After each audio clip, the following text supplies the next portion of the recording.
I know you want motors. I know you need motors. Well, I have the motors. So let's jump right in.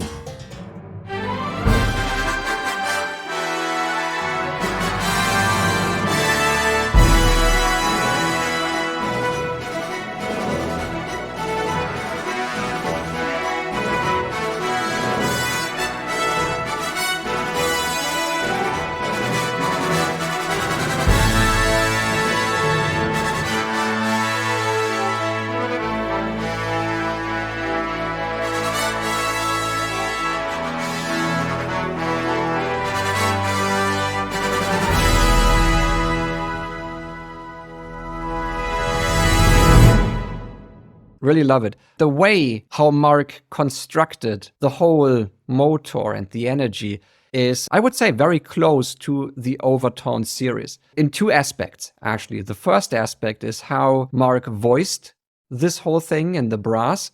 So down here, you can see that is the root tone, and I can make this a bit bigger here.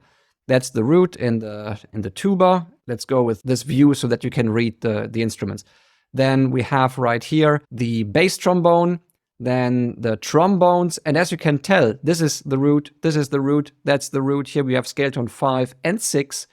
Then in the trumpets, we have scale tone 6, 2, and 5, right? And it continues this way in the other trumpets right here. We have a lot of trumpets, Mark.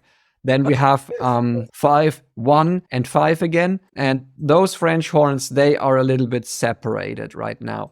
But if you just listen to this whole note structure here, this is nothing else than more or less the Overtone series with one exception. And I'm getting to this in a second.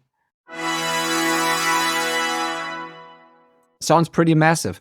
So the only thing that is missing is actually this guy. That is scale tone 3 to the root tone. And this is not showing up anywhere. And it's actually not showing up in the brass. It's also not showing up in the strings or the woodwinds.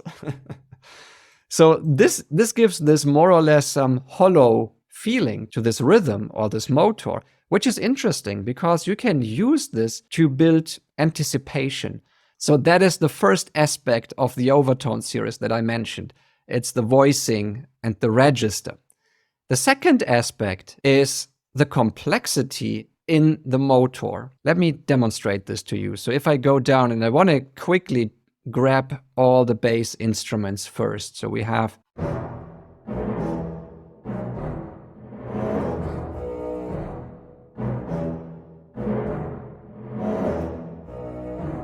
okay, so it's a very easy to follow slow moving pulse. Now let's go into the next higher register.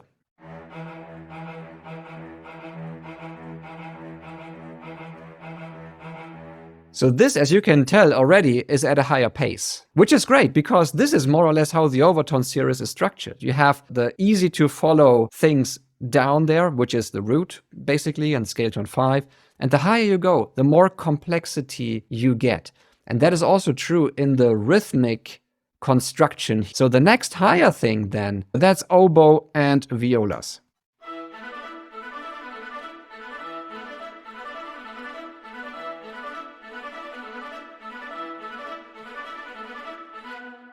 Again, if you compare this to the lower rhythms that we've had, this has more energy and it has a different pulse. And let's just continue our little explorations here, which is now the flutes.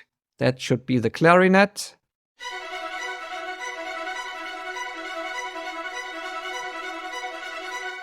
So that's the same line in all of those instruments. And it looks complex, right? If you look at the score and you see all of these black dots right here in the strings, it really looks complex, although this is just one line and it's the same thing as done in the woodwinds. If you look at this score with the idea of, this is just doubling for color or for strength, then you recognize actually it's not that complex anymore. It reduces the complexity quite a bit. Let me show you how this works together with the oboe right here. And I want to stick to the woodwinds only so that I don't have to scroll all the time. We could have gone to the strings for that example, but let's stick with the woodwinds real quick.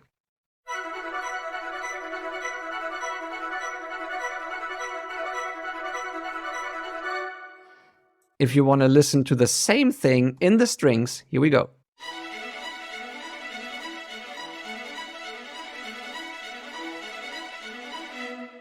But the point is really, let's go with the next lower layer right here in the rhythm, which was the cello part.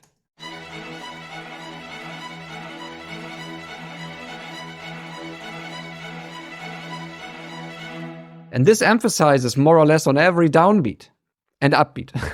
So at this point, a 4 on the floor. And then to give this a bit more structure, we have the bass instrument.